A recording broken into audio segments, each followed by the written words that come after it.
የመስቀሉ ዕለት ደግሞ የክርስቶስ ስቅለት የተወለድንበት ዕለት ነው። በሱ ጣር በሱ ምጥ እኛ ተወለድን። ዛሬ አባ አባ ብለን ልክ እንደሱ መጸለይ የምንችልበትን ድፍረት ሰጠን። ለመጀመሪያ ጊዜ አባ አባቶ ብሎ የጸለየው ኢየሱስ ክርስቶስ ራሱ ነው። ጳውሎስም ሲናገረን ሮሜ 8 ላይ እኛም ልክ እንደሱ አባ አባ ብለን በዛው ቶን በዛው ድምጽ መጸለይ የምንችልበትን ድፍረት ሰጠን። ለምን? በመስቀል ላይ ጣሩ ወልዶናልና፣ ከጎኑ ተገኝተናልና፣ በፈሰሰው ደሙ በተቀበለው መከራ እኛ እንደ አዲስ ህይወት ዘርተናል፣ ነፍስ ዘርተናል።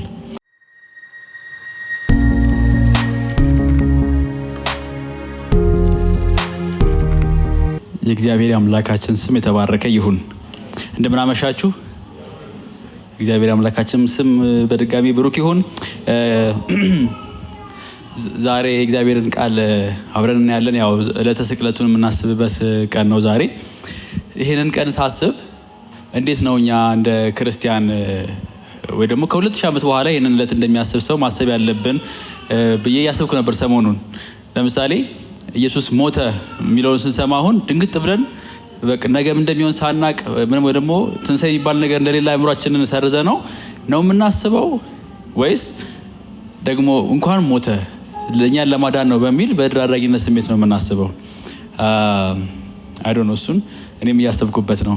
ግን ዛሬ እንድናይ የምፈልገው ይሄኛው የክርስቶስ ኢየሱስ ዕለት የስቅለት ቀኑ ማለት ነው ከራሱ ከኢየሱስ እይታ አንጻር ምን ይመስላል? እሱ እንዴት ነበር ይሄንን ቀን ያስበው የነበረው? ወይ ደግሞ ስለዚህ ቀን ያለው ምልከታሱ ምንድነው የሚለው ነው የምናየው። ልክ የሰርግ ፎቶ የሰርግ ቀናችሁ ላይ የአንዷ የሰርጓ ቀን ኢቨንት በርካታ የፎቶ አልበም ይወጣታል እና ከዚህ አንግል ተብሎ ይታያልና የክርስቶስን ህይወትም የክርስቶስን አገልግሎትም የክርስቶስን ሞትም ከተለያዩ ፐርስፔክቲቮች ልንመለከታቸው እንችላለን። ግን ያው አንዱ ራሱ ነው።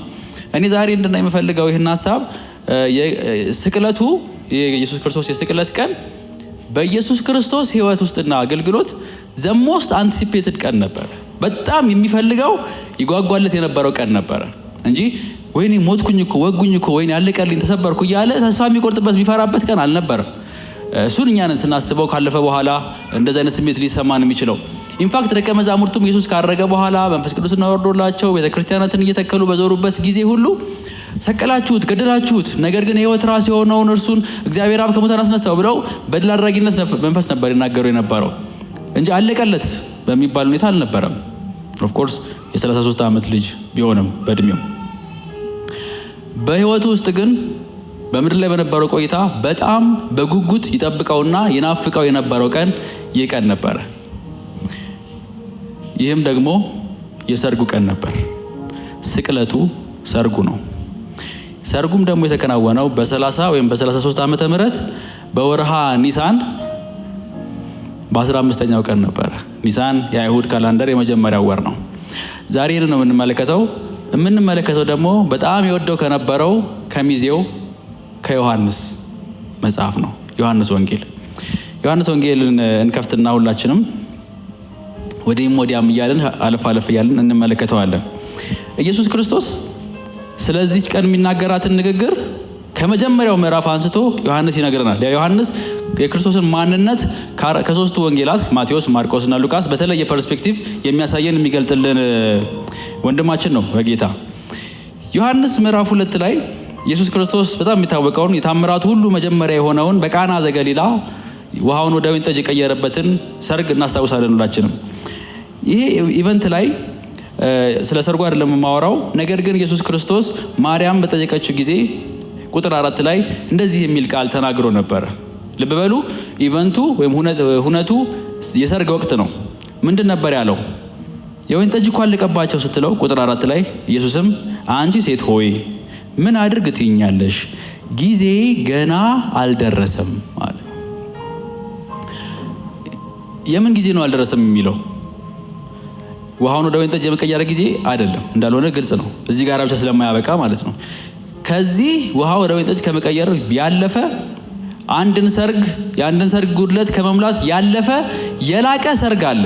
ያ ጊዜ አልደረሰም የሚል ምልክት ነው እዚህ ቦታ ላይ የሚሰጣት። ስለዚህ በሰርግ ወቅት መጠቀሱ ይሄ የክርስቶስ ንግግር ምናልባት በእርሱ ሕይወትና አገልግሎት ወደፊት ከሚፈጸመው ነገር ጋር አንዳች ተያያዥነት ይኖረዋል። ስለዚህ እዚህ ጋር አይቆምም። ዮሐንስ ታሪኩን እንደገና ይቀጥለዋል።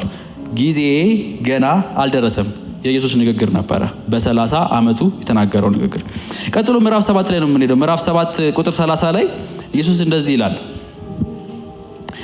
ሊይዙት ፈለጉ። የአይሁድ መምህራን ያው እሱን ሲያሴሩ ነበረ፣ ሊይዙት ይፈልጉ ነበረ እና ቁጥር 30 ላይ እንደዚህ ይላል።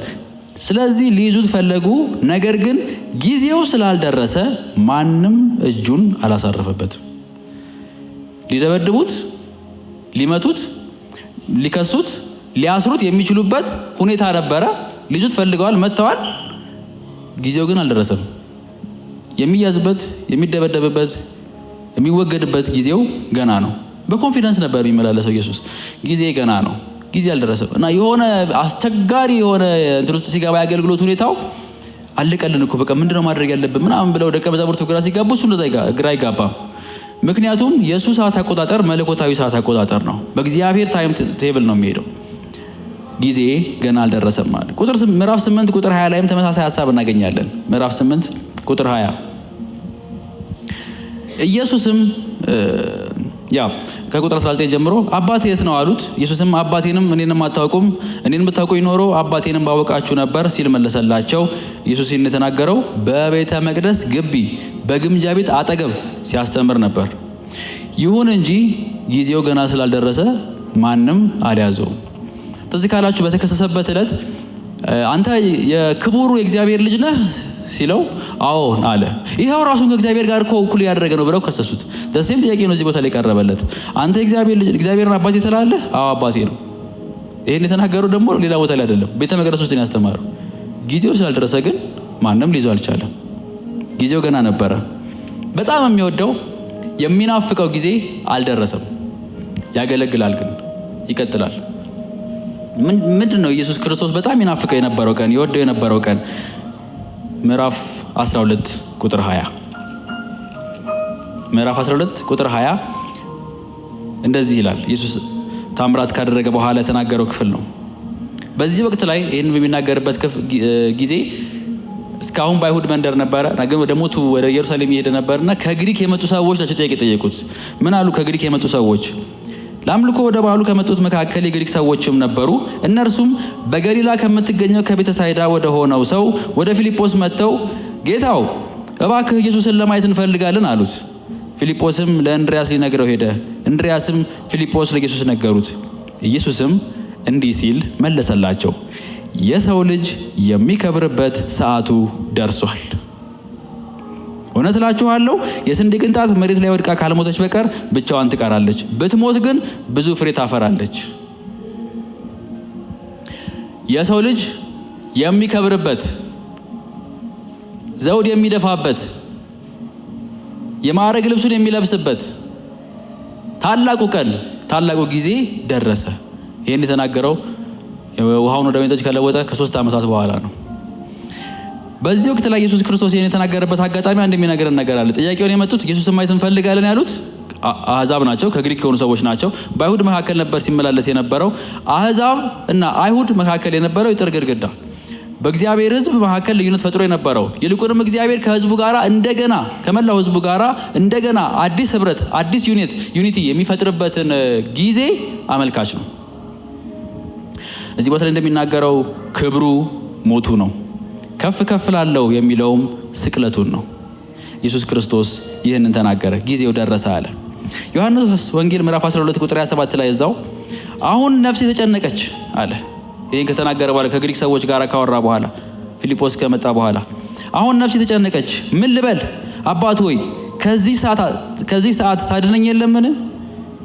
ይሁን የመጣሁት ለዚህ ሰዓት ነው። አባት ሆይ ስምህን አክብረው። ከዚያም ደግሞ አክብሬዋለሁ የሚል ድምፅ ከሰማይ መጣ። ሰዓቱ ደረሰ፣ ግን ቀላል ሰዓት አይደለም፣ የጭንቅ ሰዓት ነው። አንቲፔት ሲናፍቀው ሲጓጓለት የነበረ ቀን ቢሆንም ነገር ግን ደግሞ ቀላል ቀን አይደለም፣ ከባድ ቀን ነው እና የመጣሁት ለዚህ ሰዓት ነው ብሎ ኢየሱስ ክርስቶስ ተናገረ። የማይቀር በእግዚአብሔር ዓላማ የሆነ ውድ ዋጋ የሚያስከፍል ታሪካዊ ቀን። ከዚህ በኋላ የምንመለከተው ኢየሱስ ክርስቶስ የመጨረሻውን ሳምንት ያሳለፈበትን ከደቀ መዛሙርቱ ጋር የነበረውን ጊዜ ነው። ከምዕራፍ 13 ጀምሮ እስከ ምዕራፍ 18 የአንድ ምሽት ቆይታ ናት። የደቀ መዛሙርቱን እግር ያጠበበት፣ በይሁዳ የተከዳበት፣ በኋላ ላይም ደግሞ የተገረፈበትና የተያዘበት ጊዜ አሳልፎ ማንም ሰው የተናገረበት ጊዜ ማለት ነው። ምዕራፍ 13 ቁጥር 1 ላይ እንደዚህ የሚል ቃል እናገኛለን። ኢየሱስ ይሄድ የነበረው በእግዚአብሔር ታይም ቴብል ነው ብያቸዋለሁ ቅድም። ቁጥር 13 ምዕራፍ 13 ቁጥር 1 ላይ እንደዚህ ይላል። ጊዜው ልክ ከፋሲካ በዓል በፊት ነበረ። አዲስ ዓመት ገብቷል። የኒሳን ወር ነው፣ ግን ፋሲካ የሚከበረው በ14ኛው ቀን ስለሆነ ከዛ ቀን በፊት ነው። ኢየሱስም ይህን ዓለም ትቶ ወደ አብ የሚሄድበት ጊዜ እንደደረሰ አወቀ። ከዚህ በኋላ ነው ማበሻ አንስቶ ውሃም ይዞ የደቀ መዛሙርቱን እግር ያጠበው። ጊዜው እንደደረሰ አወቀ። የምን ጊዜ? ወደ አብ የሚሄድበት፣ የሚነሳበት ከሞት ደግሞም የሚያርግበት፣ ይህንን ሁሉ የያዘች ጊዜ ናት። ኢየሱስ ይናፍቀው ይጓጓለት የነበረው ቀን፣ ታላቁ የፍቅር መግለጫ ቀን። ዮሐንስ ወንጌል ምዕራፍ 17 ቁጥር 1 ላይ ስለ ደቀ መዛሙርቱ፣ ስለ ራሱ እንደዚሁም ደግሞ ስለኛ የጸለየበት ምዕራፍ ነው። ምዕራፍ 17 ቁጥር 1 ላይ ኢየሱስም ይህን ከተናገረ በኋላ ወደ ሰማይ ቀና ብሎ እንዲህ አለ፣ አባት ሆይ ጊዜው ደርሷል፣ ልጅህ ያከብርህ ዘንድ ልጅህን አክብረው። አባ ጊዜው ደረሰ። ስናፍቀው የነበረው ስንጓጓ የነበረው ቀን ደረሰ። እየቀረበ ነው። ጥቂት ሰዓታት ናቸው የቀሩት። ልጅህን አክብረው። ወደ መጨረሻዎቹ ምዕራፎች በተለይ በጣም እየተደጋገመ እንመለከተዋለን። የመለኮታዊ ማንነቱ መገለጥ ደግሞም አብም ወልድም ለዘመናት ሲያስቡት የነበረውን እቅድ የሚፈጽሙበት የከበረች ቀን ነበረች እንጂ የአንድ ጉልበተኛ ሮማዊ፣ የአንድ ግራ የገባው የአይሁድ መምህር ክስና ሴራ ውጤት አይደለም። የክርስቶስ ሞት አስቦበት አቅዶበት ያደረገው ክስተት ነው። የሚወደው የሚናፍቀው ዕለት ነው። ምዕራፍ 19 ቁጥር 30 ላይ እንደዚህ የሚል ቃል አለ። ደረሰ ደረሰ ደረሰ እያለን ነበረ። ምዕራፍ 19 ቁጥር 30 ላይ እንደዚህ አለ። ኢየሱስም መስቀል ላይ ሆኖ ነው የተናገረው። መስቀል ላይ ሆኖ ከተናገራቸው ንግግሮች አምስተኛው ንግግር ነው። ኢየሱስም ሆምጣጤውን ከተቀበለ በኋላ ተፈጸመ አለ። ራሱንም አዘን ብሎ መንፈሱን አሳልፎ ሰጠ። አለቀ። የክርስቶስ ክብር፣ የክርስቶስ ዙፋን፣ የክርስቶስ ማዕረግ መስቀሉ ነው።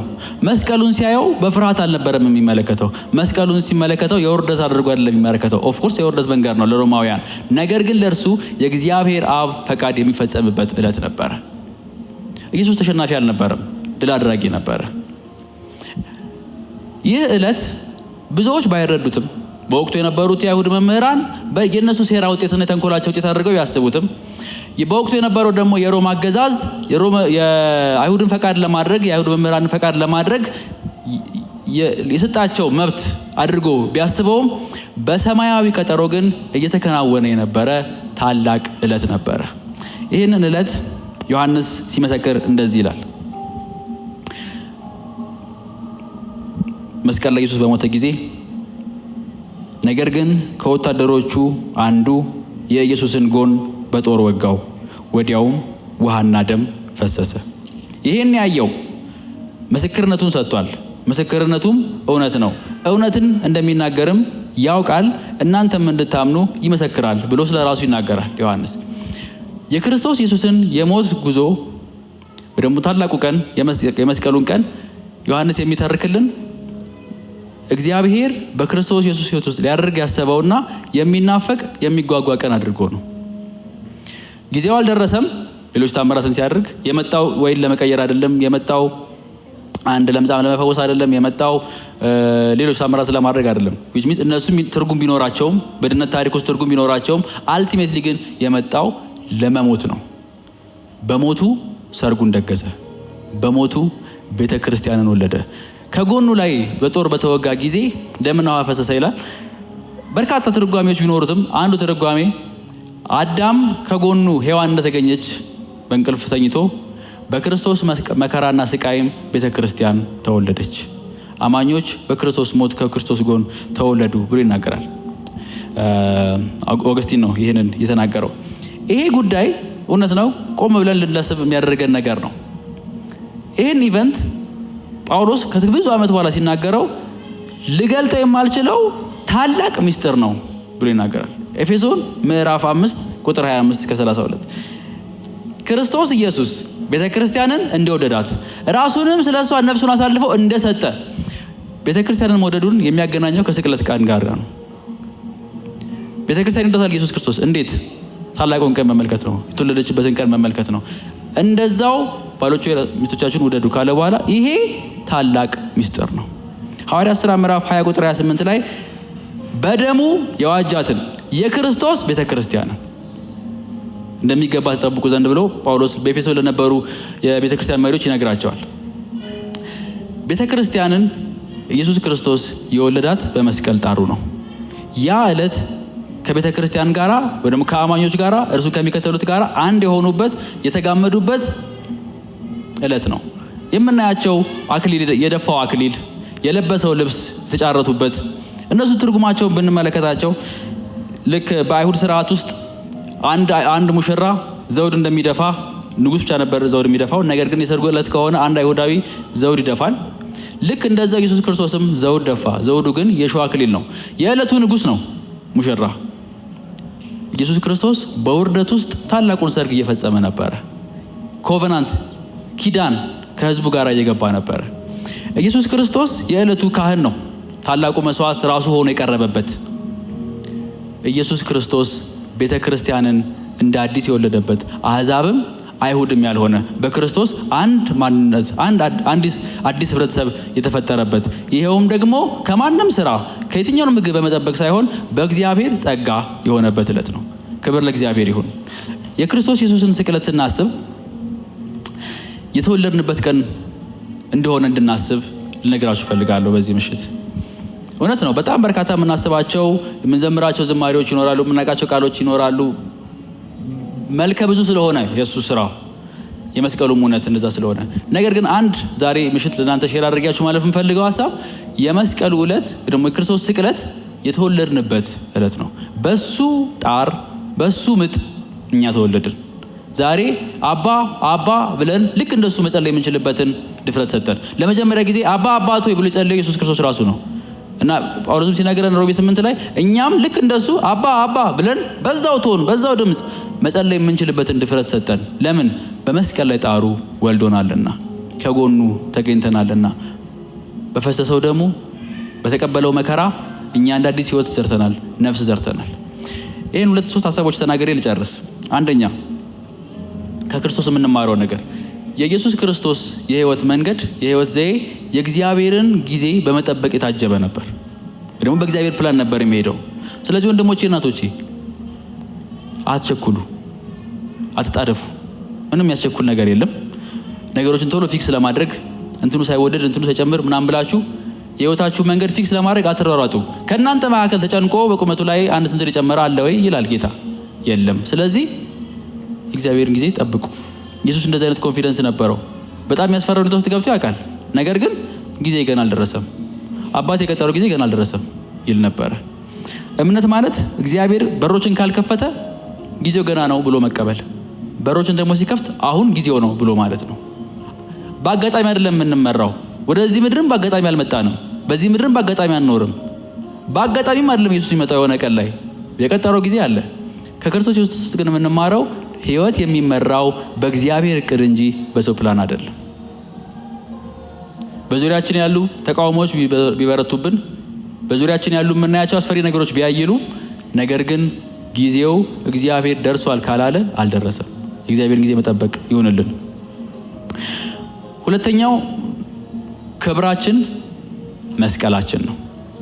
ይሄ የክርስቶስን ስቅለት አስበን ስቅለቱን አክብረን ዘምረን ተካፍለን ጸልየን ወጥተን በህይወታችን የማንኖረው ከሆነ ትልቅ ኪሳራ ነው።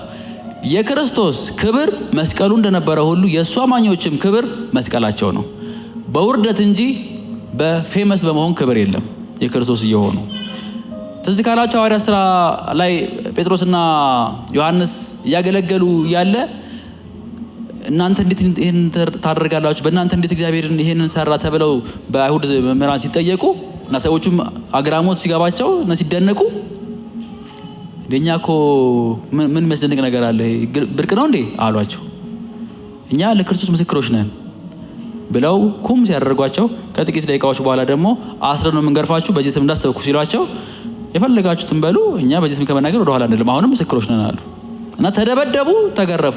ሲመለሱ ስለ ኢየሱስ ክርስቶስ መከራ በመቀበላቸው የተገባቸው በመሆናቸው በታላቅ ደስታ ተመለሱ ይላል። ይሄ ማለት ልክ በጣም የምትወዱት የስፖርት ክለብ ውስጥ ያለው ጎያ አጥቂ ጎል አግብቶ እየዘለለ የሚጮኸውን የሚጨፍረውን አይነት ጭፈራ ማለት ነው። ያንን ተሰደብኩ ስለ ኢየሱስ ተዋረድኩ እያሉ ሲናገሩት ነበር።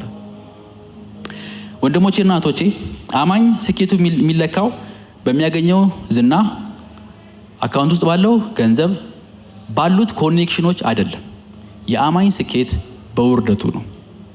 ኢየሱስን የምንከተለው በዚህ ዓለም ላሉ ጥቅማ ጥቅሞች ከሆነ በጣም ምስኪኖች ነን። ኢየሱስን የምንከተለው በውርደት እሱን በመምሰል በክብሩ ደግሞ በሚመጣበት ጊዜ አብረን ከሱ ጋር ለመኖር ነው። ስኬት በመስዋዕታዊ ፍቅር የሚገለጥ ነው።